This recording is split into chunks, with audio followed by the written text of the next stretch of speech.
The Buffalo Soldiers National Museum in Houston is one of numerous institutions nationwide that are facing losing access to federal funding. And that could have a myriad of negative consequences down the line for the American public. And joining me today to talk about that is Museum CEO Desmond Bertrand-Pitts. Welcome. Thanks for having me. I'm excited to have dive into this conversation. Wonderful. Thank you.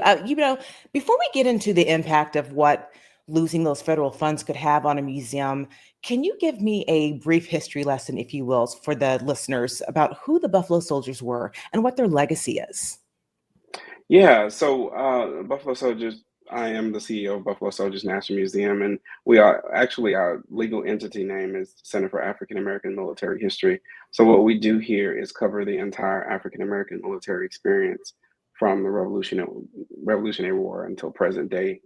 And the Buffalo Soldiers the museum started in 2001, just by genuine interest from our founder, Captain Paul Matthews. He read a couple of books, was really, really interested in the Buffalo Soldier story.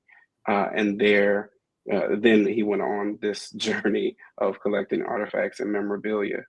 And so the Buffalo Soldiers, the 9th and 10th Horse Cavalry, and 24th and 25th Infantry were formed as the colored troop units. And so that's where it all started.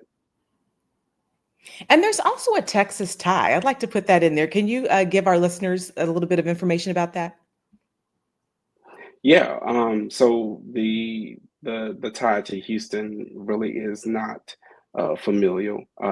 Captain Matthews just took an interest and started collecting artifacts. So there's not a specific tie for the Buffalo Soldiers here, but they were in charge of the westward expansion. So in terms of moving the territory from far east all the way to the west. So that is their tie to Texas.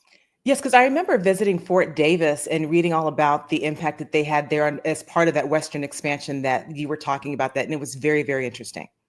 Yeah, absolutely. And they were actually the first park rangers as well. People don't know that that's where that came from. And even now today, for the Texas Parks and Wildlife Association, there's still a Buffalo Soldier outdoor program as well. Really? That's Yeah, interesting. I yeah, didn't know that. yeah. So kids are actually, it's a very immersive project where kids get the firsthand sight, to visit the different forts around Texas and get that outdoor exploration piece of what it was like in their time. And, they are mentioned in our history books, but very briefly, a lot of us learn about the Buffalo Soldiers and other contributions that African Americans that we've had to the military via reading books on our own. It's not really discussed in K through 12 public schools, and also visiting museums such as the one in Houston. And you all also do so many outreach programs to educate the public on these contributions. Can you talk about the types of programs that you all offer, and also what it takes financially to keep those types of outreach programs going? Yeah, so one of those programs is actually a partnership with the Texas Parks and Wildlife that I was mentioning. So we do have an outdoor exploration program as well. So we've since had to pause it because of issues here and there. But it's all, like I said before, it's their chance to really, really see what life would be like in barracks and on the different forts. And one of the other programs that we're actually now working on is Juneteenth at 160. So this is the 160th year since the reading of Juneteenth, the Emancipation. And so we are planning a 3-day event, opening with Thursday. We're doing a contemporary art exhibit with the University Museum at Texas Southern. And then we have a living history encampment here at the museum for that Friday and that Saturday. So that's another attempt to uh, make sure that the community is aware of the story of Juneteenth, how it relates to our history here in the South, in Texas specifically, but also across the country, and what happened after Emancipation Proclamation, like what really were the effects on culture and society and economics and all of those things. So we're kind of diving into the historical context and also the role of the United States colored troops. So those type of programs that have a heavy lift, have a heavy lift in funding as well. Not only human capital, but monetary components as well. And any other outreach programs that we do, it's tied to some type of programmatic support. So there's lifting on the staff side, and then there's also support that we need in terms of making sure that the programs actually happen and that we get a good crowd and a good impact from those programs. So back in March, the Trump administration put staff of the Institute of Museum and Library Services, which provides funding to museums and library services, they put the staff on leave. And I had read that the museum applied for a $500,000 federal grant back in fall 2024. Can you talk Mhm. about what that funding was for? And also, when did you start to kind of get a little bit more concerned about the status of that grant application? Yeah, so that grant was submitted in the fall, like you mentioned, and it was, although it had not been, approved or actually funded, so it wasn't the grant that one of the grants that was canceled that was already approved, but it was for the continued redesign and enhancement of our exhibitions. So right now we're in a capital campaign to raise $13 million. We have since raised, since we started and well relaunched in 22, we have raised $10 million. So we're on that final stretch. We can see the end of the road, and so we're in that final stretch of raising the funds, and that 500,000 was to go to the exhibit redesign, production and fabrication phase of that redesign. And so we had talked to staff, prior to, we had sent in um, drafts of the grant. So it was really, really a well crafted grant that we were anticipating that would be funded. And I got the sense that something weird was happening. Well, we all know what the outcome of the election was in November, so we anticipated that there would be changes and shifts and things would happen, but we did not know to what degree. And so around January, February, we had two grants that were still outstanding that we needed to draw down funds. That's the language that we use from the IMLS, but also from the NEH. And so I drew down funds like in maybe January, early February, just in anticipation of whatever might happen, right? Like, I don't know if they're going to cancel grants. That wasn't in my mind, but I'm like, okay, well, it's time to draw down the rest of these funds so that we can make sure that we close out the programs. Because either way, we would have to have done it sometime this year. And so, right after that, here comes March, and the announcements start to roll that grants are being canceled, terminated. Staff wasn't responding, end of January into February. There were no responses.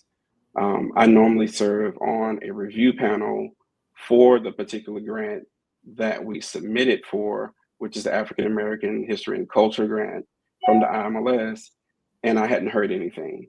By February, we would at least have heard, here's the hotel that we've chosen, making flight arrangements, to go to DC to serve on the panel, and none of that had happened. So we knew that something fishy was happening. And when you're in a situation like that, and when you're realizing there's a change in the tide, and what we can expect out of this administration, what types of conversations are being had with the powers that be at the museum and other museums like it? Knowing that this is the beginning of something, Hmm. and this could be the tone that the administration is going to take when it comes to these types of grants. Yeah, it's kind of a mixed conversation as it relates to my team and my staff here. They know what's going on, and I try to be as transparent and vulnerable as possible to let them know what this could potentially mean. There, it's sort of a scare tactic that's happening right now. It's a power move, that this is what we can do. This is how we can shift things. This is how we can make our voices heard. So that's what we think is going on right now. And I've been telling my team that I really think that it's temporary. We're not going to be in this place forever. We don't know how long it's gonna carry on, but I see it as temporary, and I see it as an opportunity rather than we're in crisis mode. I won't accept that. I won't use that terminology because I think that it's not beneficial to us moving forward and advancing and working on all the great projects that we have going on.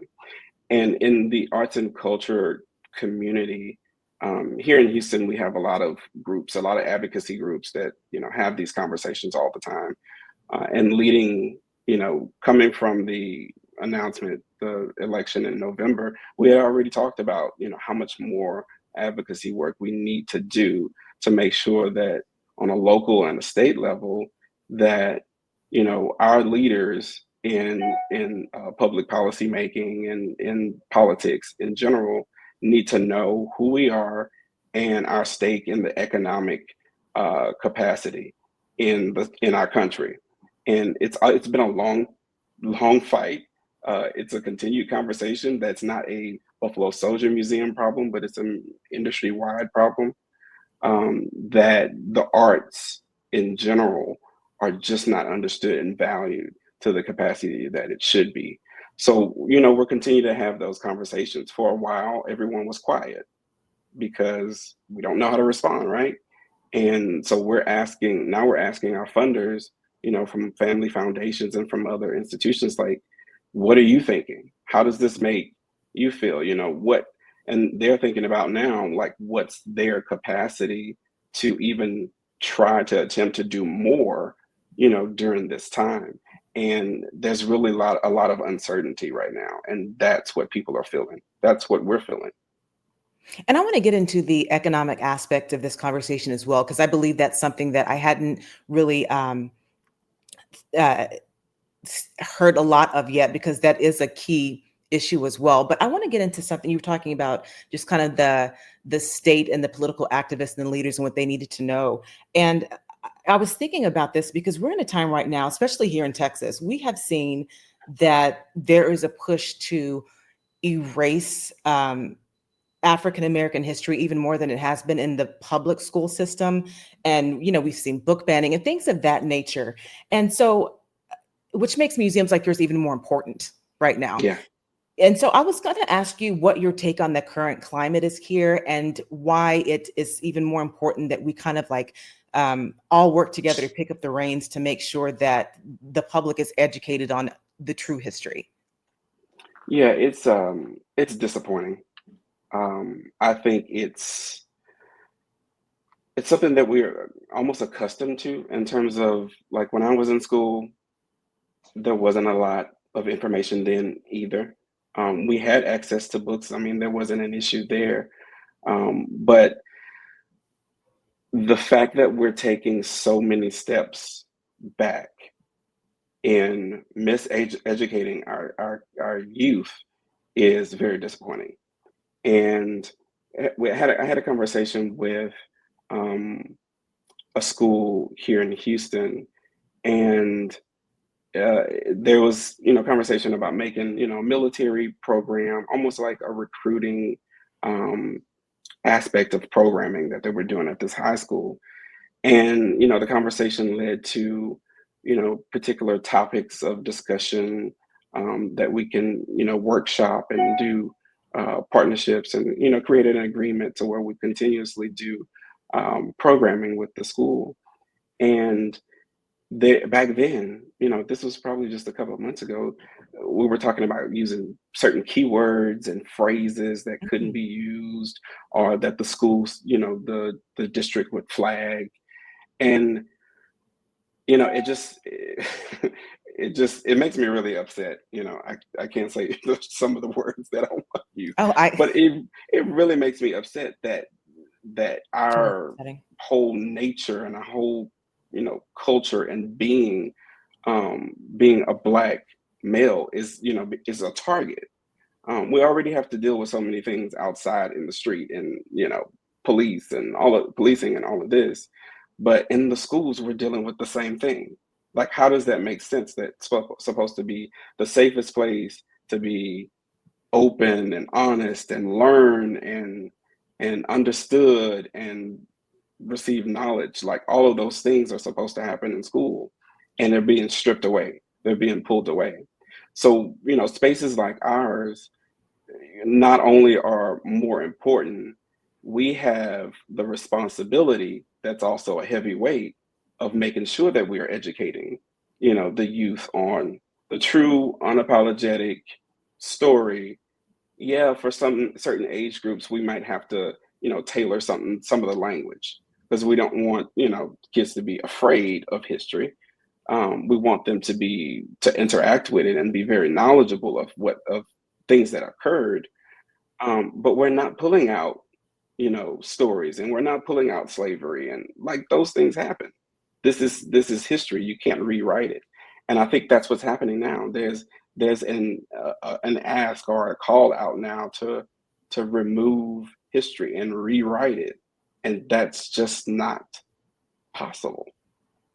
And because that leads on to a different aspect of the conversation in terms of what that does to a group of people when they're not given access to their full and complete history. And then also too and it's not just with African Americans, it's with other groups too. If they're being taught just a few things and not the total, they don't have even a grasp of the contributions Right. that we've given to this country. Can you kind of talk about that as well, and how that can impact one's feeling within themselves and their community and our community as a whole? Yeah, I think we're already given history in pieces, right? And so when you leave things out, or you leave things open for the imagination, you create almost like a chaos, a sense of Mhm. you know creating stories instead of retelling stories, right? Because that's what history is. Like, it's the telling of stories, it's storytelling, it's passing things on from generation to generation, and it could do harm when you don't give a full, clear picture of that. And so, when in our redesigning of our exhibitions, what we're trying to include, so we're going from like a basic museum that has static exhibitions. We don't have a lot of interactive, technology and all of that. What we're moving into is a space of multi-generational learning, from great grandparents on down to the youth. And so we had to really realize that being a history museum, it's already a lot of content and context, but we have to do it in a way that's going to bring generations together. And in creating labels and narratives for this exhibit, we have a certain character limit. Like, we can only put maybe 200 words or so on a label. But then, what are the other resources that they can go to? What are the links that they could click? What are the websites? What are using QR codes, or whatever the frame or the way of connecting more with the community after they read, an excerpt on the Vietnam War or whatever. Like, making sure that there are other resources that we can send them to. There are other people, there are other places that we can send them to. And then supplementing that with programs. We, like I was talking about, Juneteenth at 160. This is 160 years. So this year we're really heavy on educating about Juneteenth. Next year it'll be something else. So really kind of honing down on what history we are sharing, how we're sharing it, how do we offer more resources so that they can get more information, but not leaving that up to the imagination, not leaving that gap there, because it could create confusion. Now, over to the economic aspect of this conversation, because museums, they bring in a lot of revenue to the city. People come from far and wide to visit the museum. And so I was wanting to ask, when you all are talking with maybe city leaders, local advocacy groups, things of that nature, how is how much of that is part of the conversation when you're putting forward why the museum needs to be supported on a state level, federal level, things of that nature?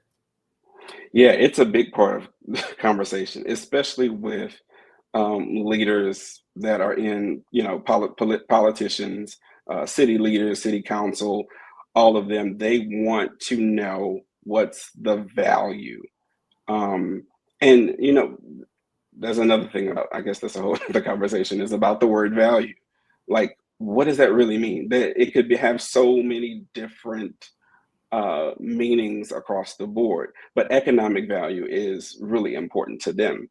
And when you go further up the chain, you're talking to the mayor, you're talking to the chambers and other places that control, like, the people and the conferences that's coming into the city. They want to know what's that draw for arts and culture, for museums, for the other institutions.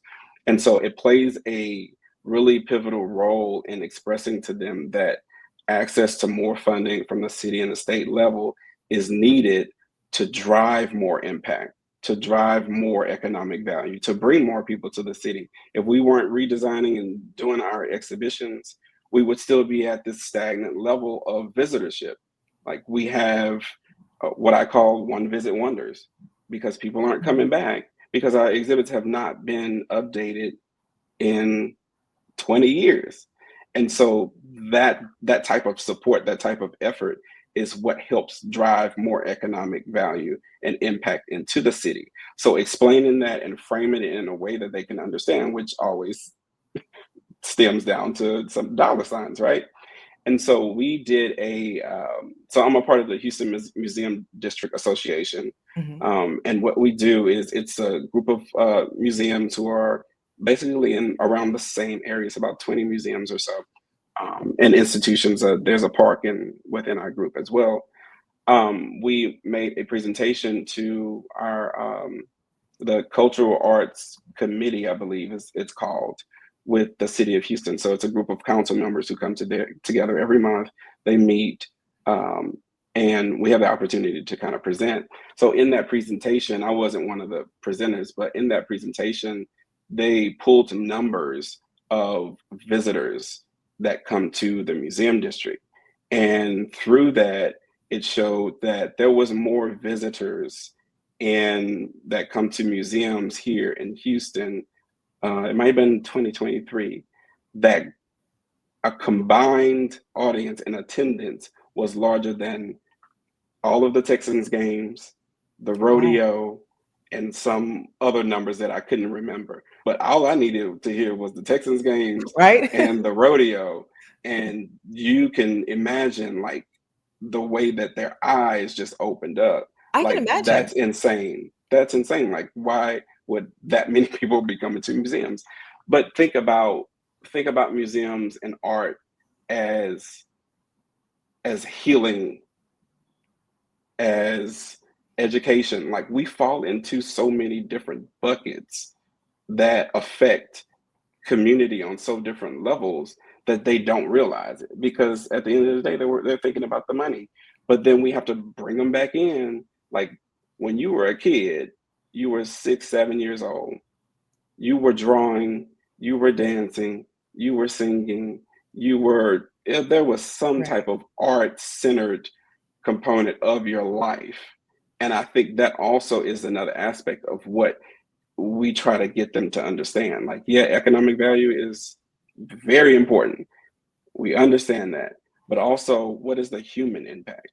Like, how are we affecting lives? How are we changing lives by offering the content and the art that we do to the community? So I think they get it, but they don't get it. Like, that might make sense to everyone, but they understand it. Maybe that's the way to put it. But I still don't think that they get it, and that's nationwide. Not talking about just Houston, because I think we have a great support system here in terms of the arts. But nationwide, I think as a whole, we're not really understanding what the value is. And I'm glad you brought up that word, because value, that is really important. As we were just mentioning, some leaders, some city leaders and state leaders are thinking, they may think economically first, but as you so eloquently talked about, the value for the public, the human value it's priceless. When a Yeah. young kid goes to the museum and they're seeing all this stuff and learning, and just, or adult, whatever age group, when they leave there, because I wanted to ask you that too. When people visit the museum, what do you want them to walk away with when they leave? I've been asked this question a few times. And I think my answer is the same. We People come expecting, our name is Buffalo Soldiers. We're synonymous with being the Buffalo Soldiers National Museum. But I mentioned earlier that we are also the Center for African American Military History. Yes. And so with either of those names, they come expecting to learn about Black soldiers, right? And even though that is the focus, that's the feature, that's who we are, it's embedded in the name and everything that we do. We are an American history institution. You come here and you learn about American history. There's no question about it. The African American soldiers, both men and women, have played a pivotal role in where we are today as a nation. And you can't deny it. And it's almost a given that you would come in here and you would take something away, right? But my thing is that I would never impress upon anyone to evoke some type of emotion, because I don't know what you're going to get from it. I don't know what's going to move you, what type of emotion you might have. There's often been pain.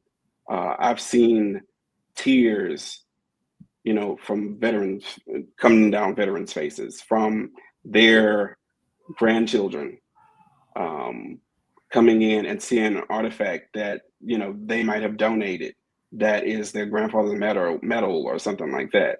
Like, that type of emotion is not something that you can impress upon someone, but it is back to that word value. That all the interactions that you see people have here is very much of value. But what I want people to take away from here is whatever draws you to the museum and whatever keeps you here and whatever gets your attention the most, go and share that with someone. So what I want you to get is that take something and leave with that, but share it with someone.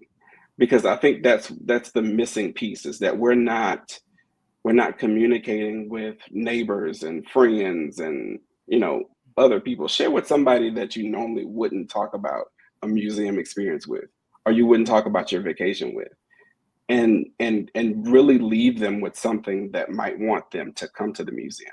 And we all know that word of mouth is the best marketing tool.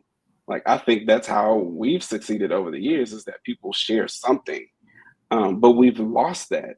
Our visitorship went down, but we want to say that maybe COVID was a part of that. But I really think that people are not talking to people anymore. Like, everything is social media and sharing pictures and photos. But There's been a are we shift. really talking to people and educating? Yeah, it's that exchange. I think social media ruins everything. Although it's great marketing tool. We use it. Don't get me wrong. But we just need to talk to people. Yeah, that personal connection. I think we can all agree on that there's been something that's been lost since the Yeah. rise of that. I was gonna, earlier you had just mentioned there was a African American history, how that's American history. And we know that to be true. And as we said earlier, there's been a push to erase our contributions even more. And I was going to ask you if you thought it was, I don't want to say up to the art world, but are they doing more heavy lifting now in terms of educating the public? But based on what you just said and talking about how, when people leave the museum, you want them to be able to share that experience with someone else and tell them about it. Is it more up to the public at large to kind of do more of that heavy lifting now? since we're seeing a concerted effort to kind of minimize what we have done. Yeah, I 100% agree. Yeah, and when I speak of, we, I always include myself in that because, I have to question, do I, share my experiences with people, even if it's somebody that I don't know. We sit at a bar, like you have a conversation with somebody, what are you talking about? Are you even talking to that person? Um, I think the community as a whole has a heavy lift and weight of ensuring that we are the storytellers. What we do here at the museum is only part of it. But like I was mentioning, like once you leave here, that's part of the call to action. Like we Mm. want you to go out and help to educate others. Yeah, invite them here, but we also want people to come here, take what they can, share with someone else, but then do research. Like we may not be talking to people, but I don't think we're reading either. Like, what else? We can't give you everything at the museum. So when you ask, like, does the community as a whole have to lift some of that weight? Absolutely, because we can't do it alone. When you think about African American museums across the country, there are quite a bit of us, but like if you look at the list, like there's not enough of us to be the only ones that's telling the story and sharing the history and lifting that weight of what's missing in the schools and what they're taking out of libraries and all of that. Like we can only do so much, but we're going to rely on parents, grandparents. One of the programs we have here is an oral history program. So bringing veterans in, trying to capture their stories, but also their children and their children's children, so that that history is not lost, that knowledge sharing is not lost. So we also rely on people to come to us. Like if you have artifacts, memorabilia, things like that, don't throw it away, don't give it away. Institutions like ours are created so that we can tell more stories, but we need community and we need people in order to do that, right? We can't do it by ourselves. We need people that are willing to do the work to walk along with us. There's so many things that have been coming out of the Trump administration. I feel like a lot of the public, there's so many moving parts, and it's hard to keep up. And when I had read about what was going on with the museums and libraries nationwide, I think this is a very important conversation that a lot of people may not realize they need to be having. Can you talk about what you would say to somebody to kind of get them to realize, now this is something that you need to be watching, and it could have a ripple effect down the line? What would you say to them to get them to kind of, I guess, join that conversation and think about Yeah, this? Because as I said, I think it's pretty important. yeah. Um, it's actually really simple. Wake up. Mm. It's not to get into the weeds of Project 2025 and all of that, but like I said before, I don't think that we're reading, because if you read that, it's there. The things that are happening is there. Like they literally told us what was going to happen. And now a lot of those things are being put into place. Um, I have not a lot, there are a few friends who don't vote, um, because they feel as though, back to that word value, my vote is not valued. It doesn't matter. But when outcomes like this happen and the effects are now seen locally, and now that they see, even for some of my friends who didn't vote and they see the stuff that's coming out that affects, my museum, right? And so I think now they're waking up and they're realizing that the effects of things that happen on a national and a federal level does trickle down. I think there's a misconception that, that's not going to affect me, or,